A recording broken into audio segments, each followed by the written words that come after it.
This is Slick from the Silver Fox Entertainment.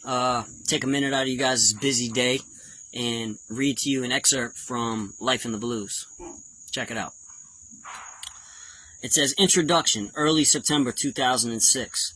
My friend Frizzle and I spent the day deconstructing some humongous carports on a small army base. When we were finished, Mike paid us and we headed home. The rest of the day consisted of drinking Captain Morgan, smoking chronic blunts, and getting everything in order for our trip to Mass the next day. We loaded the contents of the first trip back into the GMC 3500 I had borrowed from my friend Justin. A week earlier, the plan was simple. We were supposed to leave Virginia around 3 a.m. so we wouldn't hit traffic, but I had one little issue I had to deal with before leaving. I had set up a deal with a guy to get 2 ounces of cocaine, but instead of paying with them with cold hard cash, I decided that I was going to pay with them with hot molten lead.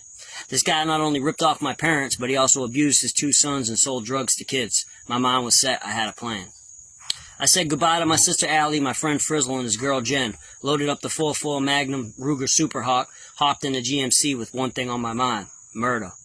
I headed towards Fredericksburg. 20 minutes later, I was parked at a gas station next to Interstate 95. I called him. He said, get on 95 North until you get to the Dumfries exit. Dumfries? How far is that? It's a little ways. Note, if I had known how far Dumfries was from Fredericksburg, I never would have went, but even after living in Virginia for a year and a half, I still didn't know my way around. Something like 30 minutes later, I got off 95 and pulled into a Dunkin' Donuts. I called him. Hey man, I got no idea where I'm at, but I'm parked next to a Dunkin' Donuts. Where are you at? I hated the feeling of being lost. I'm at the light. Pull out, go right, and pull into the 7-Eleven. I found the 7-Eleven but drove past it into the Holiday Inn. The Holiday Inn was right next door to the 7-Eleven, but there was about a 30-foot patch of woods separating the two businesses. It was perfect for what I needed to do. I parked and waited. I texted him and told him where I was. He said he was close. I got out of the truck and crept through the woods until I got behind the 7-Eleven. I wanted to see the lay of the land. After I checked it out, I went back to the truck. Once I got there, my phone beeped because the battery was low. Damn, I should have charged this thing, I thought. Then it beeped because I had an incoming text message. Almost there, I read. I got out of the truck, stuffed the 4.4 Magnum down the front of my pants, lit a cigarette, and walked behind the 7-Eleven so I could watch him pull in. Once he parked and killed his engine, I approached his truck and hopped in. What's up, man? I asked. Not much. Where's dude? Note, I had told him earlier in the week that I had a dude that I knew from work that was trying to get the 2 ounces of coke on that Friday. Oh, he's parked on the other side of the store. He wants to look at it before he buys. It's all good, man. We'll take both. He was a bit hesitant at first, but went into the center console of his Dodge truck and handed me a bag. I eyeballed it and looked at it. It looked like an ounce, so I put it in my front pocket. I was trying my best to conceal the big-ass hand cannon that I had tucked down the front of my pants. When I got back to the truck, I decided to test the product. Big mistake. Shit was gas. While sitting in the driver's seat, I started thinking about my next move. Honestly, I didn't think he was going to put the product in my hand without me leaving him the money first. I thought about going back, asking him for a second one, but I figured he wouldn't give it up, without me giving him the money from the first one, of course. Then I thought about going back, popping his fat ass, and searching for the other one. Maybe I'd get lucky and he'd have a bunch more. Maybe he only had the one. Then it dawned on me. I could just leave. After all, I was in a truck he had never seen. I could roll right past him. He wouldn't even know it was me. A light bulb went off in my head. Ding! I thought about how I could make it look like I got robbed. While sitting there high as shit, I come up with a plan. I called him and put my phone on the seat so he could hear what was going on. Then I acted like I was arguing with the buyer, and I'd start acting like I was about to get robbed. Then I'd stick the 4.4 out the window and bark off a few shots so he could hear it in real time. I figured once he heard the gunshots through the phone outside of his window at the same time, he would flee out of fear that the cops would be showing up. Then, if I felt like it, I could call him on the way home, make up some dumbass story, or I could just say fuck it, go to Mass, and he'd never see me again. The only problem with my plan was that I didn't know how far the Holiday Inn was from the place, or if it had cameras or not. Plus, the 44 that I had was guaranteed to wake up the dead. I definitely didn't need any witnesses. I decided to pull out of the parking lot, find a secluded spot, and execute the plan. I put the GMC in reverse and followed the road behind the motel about 20 yards. I didn't want to be so far away that he couldn't hear the shots, but I also needed an easy getaway. I parked, hopped out, and called him. Yo. As soon as I hit the send button on my Verizon, I randomly looked behind me. My blood ran cold. There was a cop car backed into the far end of the cul-de-sac that I didn't see. I was so busy formulating my plan high as shit that I didn't even see him, and didn't even know how long he had been watching me. Never let them see you sweat, right? I acted like I didn't see him, walked to the back of the GMC, unlatched my belt, and acted like I was pissing. When I was done, I walked directly towards his car. Beeline. He rolled down his window and said, "What are you doing?" I said, "Man, I was at my girl's house. We got into an argument, and now I'm trying to go home, but I got turned around." "Okay, man, hurry up." Then he pulled out. The plan was dead, so I figured it was just best to go home. I was leaving from Mass in 4 hours anyways, and I still had an hour from home. I pulled out the cut, took a right onto the main road, and drove for a whole mile before realizing that I was traveling in the wrong direction. It's dark in Virginia. While taking the next left turn, I saw a street sign that read Exeter Drive. The moment I got to the side road, I saw blue lights in my rear view. What the fuck? While waiting for the cop to come to my window, I stashed the coke in the dash and pushed the gun down in between the bench seats. When he got to the driver's side window, he said, "I thought you was going home." It was the same cop. I was, but then I thought about going back to my girl's house. "What'd you pull me over for?" I lied and then tried to change the subject. He looked at me suspiciously through his glasses and said, "Hey, you took a left turn on Exeter Drive. Exeter Drive is a no left turn. Did you see the sign? Give me your license and registration." I pulled up my wallet first, opened it up on my lap, and then removed my license. Then I leaned over to grab the registration from the glove box. I pulled out all the paperwork, put it on my lap, looked through the pile, but I couldn't find it. I replaced the contents where they had came from. He said, "Why are you moving so fast?" I said, "I'm looking for the Reggie just like you asked of me. I already got my wallet out. Can't you see my ID?" He said, "Do you or don't you have this vehicle's registration? Why does it seem like you've been hesitating?" I looked down to the driver's side door and I saw one of those hard plastic shells that people usually put their registration in. "Oh shit, here it go." I removed it and lifted it up for him to see, but something wasn't right. I could see it in his eyes. I was confused, so I turned it around and saw that my bag of weed was stuck to the back of it. I heard a snapping noise and in an instant he had his gun in my face. A Glock 40, in fact. Pause. I know this is gonna read crazy, but when he stuck that gun in my face, I felt like I had an out-of-body experience. I was floating about 15 feet in the air with the front looking down, watching the scene unfold. I know it's crazy to read, but guess what? It's even crazier to write. So now do as I say and keep your hands on the wheel. I don't want to have to shoot you, but if I have to, I will. I was like a deer caught in headlights, paralyzed with fear. When I didn't move, he grabbed the front of my Fox hoodie that I was wearing and tried to pull me out of the truck through the window. I felt the cold steel of his pistol on the side of my face and panicked. I honestly thought he was going to shoot me, and I feared that he was just trying to get a clear shot of me. So I reached down behind the bench seat and grabbed my heat. I refused to die in Dumfries at the hand of the police. The cop was all the way to the left side of the window, and my right hand was all the way to the right side of the window when I pulled the trigger. Pause. I want anyone reading this book to know that I did not try to shoot that officer. All I wanted to do was scare him enough so I could get away. If I wanted to kill him, I would have. And that's my good word. You gotta take it on face value. The same time I pulled the trigger with my right hand, he released his grip and I slammed the gear shifter on the column drive with my left hand. But instead of shifting into drive, I missed and went all the way down into first gear. The GMC ate that moist pavement up like a hot rod at the drag strip. The cop scrambled to hold onto the truck, but the GMC was just way too strong for him. As I peeled tire, I looked at the side view mirror and I saw him laying out his belly on the street. He had his gun pointing at me. The Glock started talking. "Blat, blat, blat. He's trying to kill me," I screamed. Pause. To be completely honest with you, that thin layer of condensation on the road that night may have saved my life because he couldn't get a clear shot. That cop shot at me 3 times, and in doing so, I firmly believe that he costed me the 8th of my 9 lives.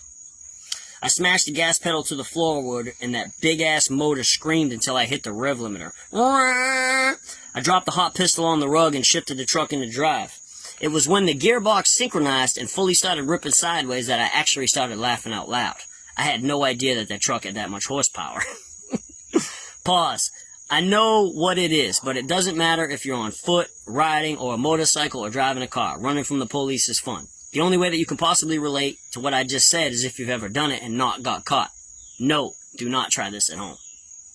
Dear reader, I also know that because you've took the time to read the book before this one, Life in the Red, that I am what you call a wheel-fessional. When people say things like, "I can drive," or "I can ride," I just smirk because I know they can't do it like me. While ripping sideways out onto 234, there were cars coming at me from both directions. I got in my lane and dropped the hammer again. Boom! I was passing cars in both lanes with cocaine in my veins. The truck governor kept cutting off at 98, so I stayed at 100, so I stayed at 98. I was trying my very best to put as much road between me and that cop as possible. I drove and drove until the 2 lanes turned into 1. When that happened, I knew the road was going to end soon, so I took the next right. Put the gas pedal to the metal again, only this time I ran out of road. I was probably doing 75 when I saw the end of the road. I smashed the brake pedal with both feet so hard that the tires locked up and I slid sideways off the road into the woods. When I came to a complete stop, I hit the gas and the truck didn't move. I looked at the dashboard, saw the 4-wheel drive button, and said, shit, I got 4-wheel drive. I clicked the button and slammed the gas, but the truck didn't move an inch. I stuck my head out the window like Ace Ventura Pet Detective trying to figure out why I couldn't move. I figured it out instantly. I was stuck in the mud. The mud was so deep that it was up past the door sills. I screamed, fuck! Too bad nobody could hear me. I had to push the door with all my might to get it open. The bottom of the door smoothed the mud out. Once I was free, I wiped down everything and stuffed the weed, the coke, and the 4-full mag into my camel pack. While running into the woods, I noticed a house up on the hill that was under construction. It had a roof on it, but the windows had yet to be installed. I went inside, up to the 2nd floor, and sat next to a window so I could see the truck. I figured I'd smoke a blunt and see if the police found it. If they didn't, then I could try getting out of the mud and I could go home. But my stakeout didn't last long, because after I got blazed, I passed the fuck out. I woke up to the sounds of helicopters above. I looked out the window and saw the SWAT team surrounding my truck. Oh, fuck! I ran to the window on the other side of the house and jumped into the darkness from the 2nd story. The helicopter was passing over the house when I jumped. I landed in the mud, and it was so deep that it swallowed up my low-top Timberland boots. I had to sit on my ass in the mud and use my arms to pull my legs free. When I got my legs free, I realized that the boots had came off, so I had to dig them out with my bare hands. As soon as I got my feet back into the boots, I was gone like the wind. I was out of that neighborhood within seconds, running full speed. I ran until my blood pumped battery acid. I tried to use the cell phone as a flashlight while I was in the woods, but the battery on it just kept coming off. Great, I thought. Pause. I know what I'm about to tell you is going to sound crazy, but when my phone died, I started to follow a light that was in the shape of a person. It had looked like the arms and legs were cut off like at the elbows and the knees. I firmly believe that the light that I was following was the spirit of my boy Big A, leading me away from danger like a guardian angel. I stand on that shit. Or maybe I was hallucinating. I don't know. I followed him through the woods and he disappeared once I came to a river. The river was about 30 feet wide. I looked both ways for a spot to cross, but I didn't see one, so I dove in. I was trying my best to swim, but couldn't and didn't understand why. Well, the river wasn't a river at all. It was more like a very wide stream and it was only about a foot deep. I probably looked like the Swamp Thing as I emerged from the other side. On the other side of the river, there were more woods, but I couldn't see that there was a clearing farther on. I ran towards the light in the clearing as fast as I could. Wham! I ran full speed into what can only be described in that moment as a thick, black fishing net. I hit it so hard that I was thrown backward onto my backside. Once I got myself together, I stood up and touched it. I quickly realized that it was one of those fences behind home plate on a baseball field, designed to catch foul balls from getting lost. I grabbed the black chain-link fence and started climbing up it. I climbed until I got to the bend and stood upright. I walked from the bend to the top of the fence and started to climb down it. It was harder to climb down because the fence went inwards like that scene from the Cliffhanger movie. Well, Sylvester Stallone made it look really easy in the movie, but while I was on the decline, I lost my grip and fell from 15 feet up flat on my back. The air in my lungs was blown from my body and I started rolling around on the ground trying to catch my breath. Couldn't get it. While my lungs were struggling to inflate, I sat up and I looked at the cage. The silent suffering was bad, but realizing that if I had come out of the woods 20 feet in either direction, I could have just walked around the cage, that was way worse. I ran across the baseball field, crossed the field, and then ran into more woods. I made it to another neighborhood.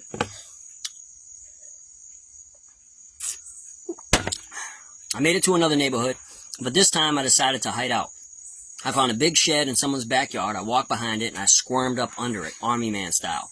I crawled my way towards the back and all the way to the front, made myself a little nest out of dried leaves. About 20 minutes later, I heard a police radio getting closer and closer, and my blood started running cold. The constant cracking of the radio and garbled voices kept getting closer and closer until it sounded like he was right on top of me. He said, "Still no sign of the suspect, but I must be getting close." He must have run around the fence, I thought. He must have had his flashlight tucked in his armpit because it was shining off of his black boots. For a second, I imagined reaching out and tying his shoelaces together, just like they did in the old cartoons. I don't know what happened to that officer, because after he left, I fell asleep. While sleeping under that shed, I had the craziest dream. A dream that I was sitting on the front row of my own funeral, looking at my corpse in a casket. My best friend Steve-O was at the podium, looking like he hadn't slept in weeks, like he was going through it.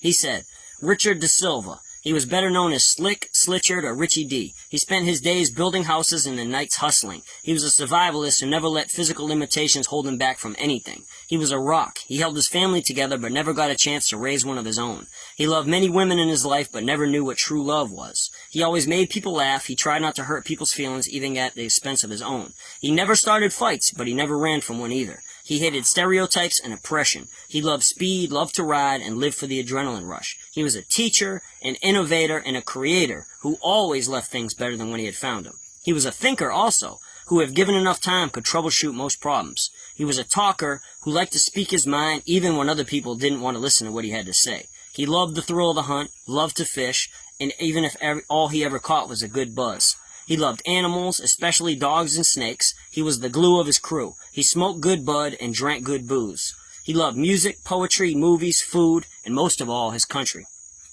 He was a patriot, self-proclaimed reality king. He feared the unknown but never feared death. He always tried his best. He never gave up until his last breath was taken from him. He lived his life to the fullest.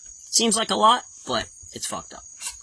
I woke up in the morning drenched in sweat, smelling like I had slept under a shed, because I had. I heard two noises. The first was very close and it sounded like someone tiptoeing through the woods. I peered out from under the shed to see what it was, and it was a deer. A doe, in fact. And that made me smile because I knew if there was a deer in the woods, then there wasn't any cops.